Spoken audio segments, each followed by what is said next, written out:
Hey, good afternoon. We're going to talk real briefly about how to cherish your spouse, in this case, your wife. 12 ways to cherish your spouse. Now, Billy and I have been married for 35 years.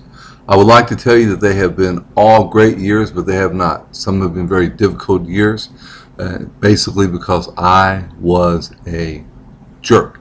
So we're going to start off. I'm going to give you 12 basic ways. I'm going to give you a little bit of an explanation as we go along.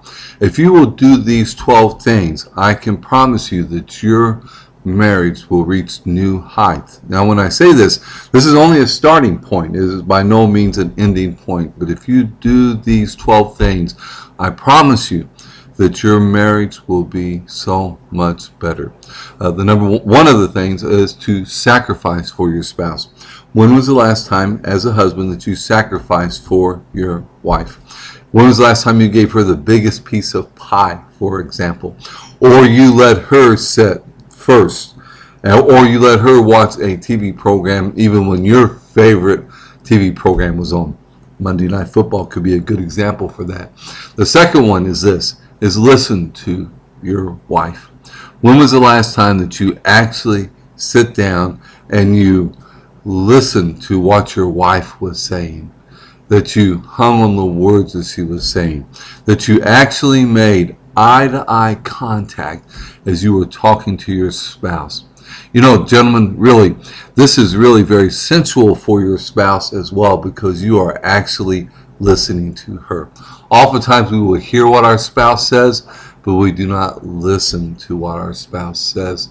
The other one, and this is so big, touching your spouse. And when I say this, I don't mean, you're touching her because you want to have sex with her.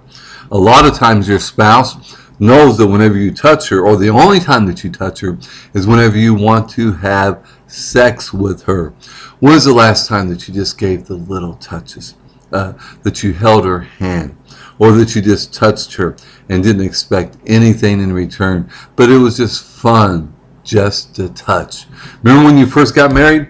Oh my goodness. Or when you first went out, touching was really big.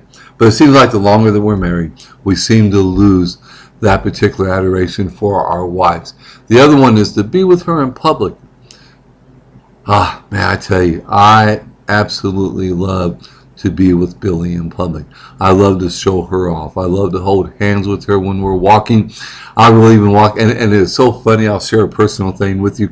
We will even be in Walmart shopping. Who does go to Walmart and shop? Be shopping in Walmart, and I'll just lightly touch her on the butt, and she'll ask me, she'll say, "Did you lose your mind?" But you know what? She really and truly enjoys me showing her off in public and just being with her in public. Saying kind things about your spouse in public. When was the last time, gentlemen, that husbands, that you were with your spouse and that you said kind things about her in public? Every opportunity I get, and I'm not perfect at it, but I really try to show off and to say good things about Billy in public. When was the last time that we share our responsibilities? We seem like that we think that whenever we get home, that if you're working, and sometimes even if your spouse is working, that we get home, the supper should be ready, that the kids should be ready for bed, or the supper should be on the table. And then as soon as supper's taken off the table, the wife does the dishes, and then she reads the bedtime stories, she puts the kids to bed, and she helps the kids with homework. Meanwhile, back on the farm or at home, a lot of times guys are so insensitive. We have the remote control, and we are more interested in what is on TV, zoning out, and leaving the responsibilities to our wives. That's another way to share the responsibilities and let her know that you admire her. When was the last time that you said to your wife, "Honey, I love you. Man, you're the greatest thing since peanut butter. I just admire you for who you are. I love you, and thank you so much for all the great things that you have done for me."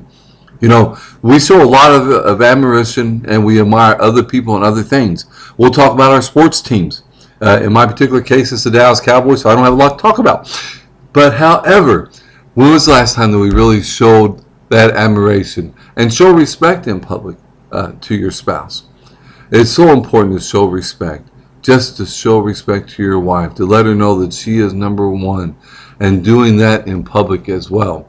And even opening the doors of possibilities. I've heard Jimmy Evans said before, he said that most wives become who they are in spite of their husband, not because of their husbands.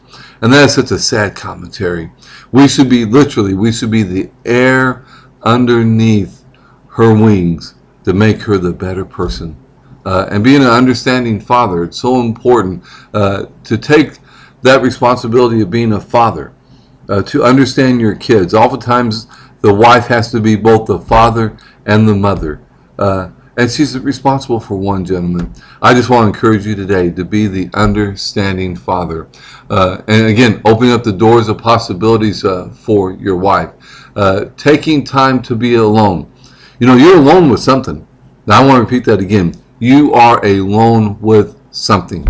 Whether it's the remote control, watching TV, shining your car, washing, cleaning, vacuuming your car, or watch a particular sports program, you are alone. You have time alone with something. You're giving admiration and you're admiring something.